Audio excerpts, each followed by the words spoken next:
안녕하세요. 김태훈의 현명한 투자자 방송 시작하겠습니다.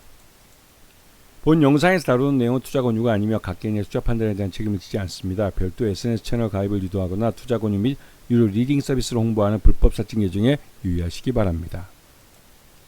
자, 오늘은 우리로에 대해서 좀 말씀을 드리겠는데요. 지난번에도 한번 방송을 해드렸는데 이 업체는 대표적인 광통신 장비를 만드는 업체입니다. 그런데 아시다시피 이 광통신 장비는 우리나라보다는 중국이 한 발 더 앞서 있는, 그래서 전 세계 통신 장비 쪽에서 중국 쪽 이 통신 장비가 훨씬 더 이제 광통신 장비 면에서는 더 앞서 있고 시장 점유율이 높은 상황이죠.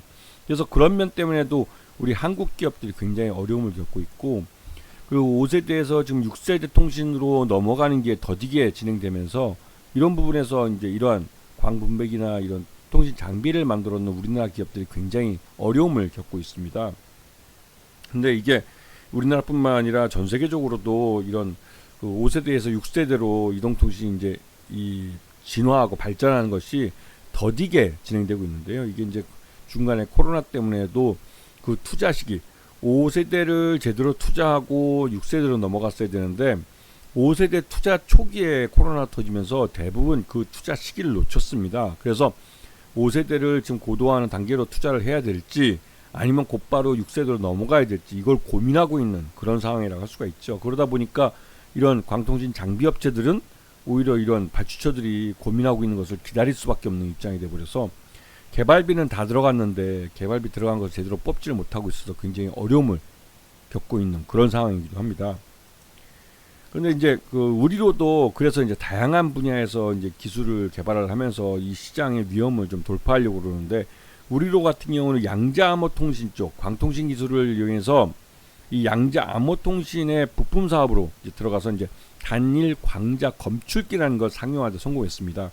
이거는 양자 암호 통신을 하기 위해서 핵심적으로 필요한 부품이고, 이 부품을 이 스위스의 IDQ 세계 최대 양자 암호 통신 회사입니다. 그리고 도시바 유럽 법인, 그다음에 영국 QLM 같은 세계적인 이런 그 양자 그 통신 기술 회사들에게 단일 광자 검출기를 이제 납품을 하고 있는 그런 회사이기도 하죠. 그래서 우리로 같은 경우는 이 양자 암호 통신이 시장이 커지면 그에 대한 수혜를 보는 업체로, 지금 아직까지는 양자 암호 통신이 시작이 별로 이제 초기에 와 있기 때문에 수익성 면에서는 아직 좀 딸리고 있는 그런 모습이기도 합니다. 그래서 이 지난번 보셨겠지만 이 전체 매출액 중에 이 단일 광자 검출소는 그렇게 크지는 않습니다. 그래서 이게 아직은 양자 암호 쪽이기 때문에 시장이 자체가 크지 않고, 처음 이제 지금 현재 시장을 먹여 살려주는 건 이 광 다이오드 뭐 이런 거나 이제 그 광 분배기, 그리고 또 실제로 이런 것들을 갖고 사업을 해주는 SI 사업부, 이쪽이 전체 매출액의 대부분을 차지하고 있는 상황이죠.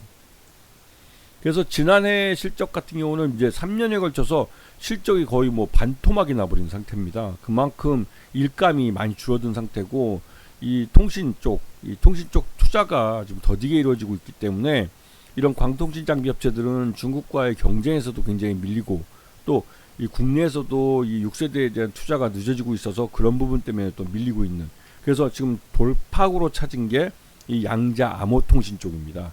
그나마 양자 암호 통신은 국내 통신 서비스 업체들이 투자를 좀 늘리고 있는 분야이기 때문에 이런 쪽을 통해서 좀 활로를 개척하려고 그러는데, 아직까지는 시장 초기이기 때문에 전반적으로 실적이 그렇게 좋지는 않죠. 그래서 매출 외형도 줄었고 영업 손실도 30억대를 기록하고 있고, 단기 순손실도 1억이 발생을 했습니다. 지난해 실적으로. 근데 이렇게 이 단기 순손실이 급증할 경우에는 대부분 다 의심해 봐야 될 것이, 실제로 이렇게 늘어나게 된 것이 회계적으로 이 과거 부실을 떨어버리기 위한 그런 그 수단인지, 그렇게 해서 이제 회계적으로 작년에, 어차피 이제 작년 실적은 제일 안 좋을 때이기 때문에 안 좋을 때 과거 부실을 다 떨어버리면 그 다음에 2025년 올해는 그 새로운 회계연도가 시작되기 때문에 말 그대로 크린 컴퍼니로 시작할 수 있는 것이죠. 그래서 이렇게 대규모로 단기 순손실을 내는 해 다음 해에는 이 회사가 부실회사 그러니까 죄송합니다. 부실회사고 주력 사업이 없다면, 주력 사업이 없이 무슨 신규 개발이나 신규 시장을 진출하는 이런 그 머니게임 하는 회사가 아니라면, 즉 자기 그 주력 시장이 473억짜리 매출 외형이 실체가 있는 사업을 하고 있는 그런 업체라면 이 과거 부실을 한꺼번에 떨어버리는 빅베스를 한번 생각해 보아야 될 그런 타임이라는 것이죠.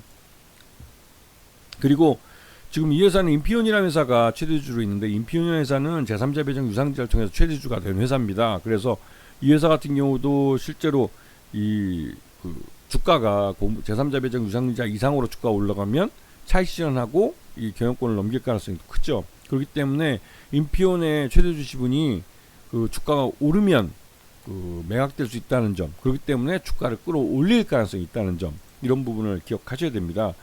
인피온은 앞에서 보시면 아시겠지만 박세철이라는 사람이 최대주주로 100% 갖고 있는 지분입니다. 그래서 결국은 인피온 자체가 박세철 씨가 갖고 있는 거고, 이 박세철 씨가 특수관계인이 아니라 이 최대주주 본인이라는 의미이기도 하죠. 그래서 지금 이쪽이 이 자산운용과 투자자문업, 이게 자체가 우리로를 인수하기 위한 사모펀드 그러니까 성격으로 만들어진 법인이라는 거죠, 인피온이라는 게. 그래서 예전에 이거 1104원에 이게 유상증자를 했기 때문에 지금 현재 주가와 비교했을 때 굉장히 좀 낮은 겁니다. 그리고 실제로 여기에 제3자 배정 유상증자에 참여한 사람들, 이 사람들도 퀀터 포트폴리오 투자조합도 마찬가지고, 이 사람들이 결국은 인피온의 주식을 매각할 때 같이 동반해서 매각할 수 있는 사람들이고, 보호예수 기간이 인피온 같은 경우 2년이기 때문에 작년 9월 20일 날 보호예수 기간이 끝났습니다. 그래서 언제든지 매각을 할 수 있기 때문에 올해 이제 실적을 좀 내거나 아니면 좋은 호재성 재료, 좀 양자 암호통신에 대한 투자, 이런 얘기가 나오면 주가를 끌어올 수 있는 것이죠. 그래서 우리로 같은 경우도 지금 SK텔레콤의 S퀀텀이라는 이 양자 암호 동맹에 가입을 해서 거기서 이제 동맹으로 같이 이제 사업을 진행하고 있습니다. 그리고 최근 들어서 일본 도시바가, 이 도시바 유럽이죠, 도시바 유럽법인이 원거리로 양자 암호 통신을 하는데 성공을 했고, 여기에 우리로가 협력업체로 일본, 그러니까 도시바 유럽법인에다가 이 통신 장비 부품을 납품한다는 게 알려졌습니다.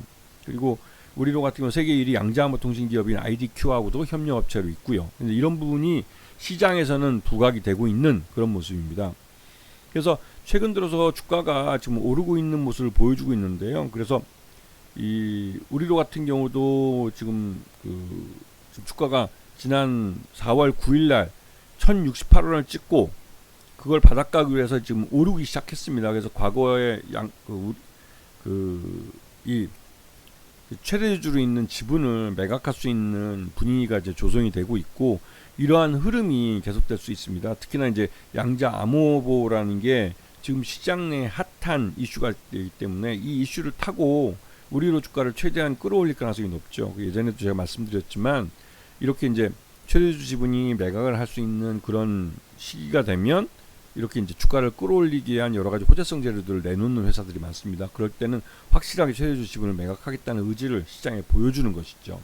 그래서 이 우리로 같은 경우는 이런 최대주주 지분을 매각하기 위한 주가 끌어올리기가 진행되고 있다고 볼 수가 있는 겁니다. 아시겠죠? 자, 오늘 방송 여기서 마치겠습니다. 감사합니다.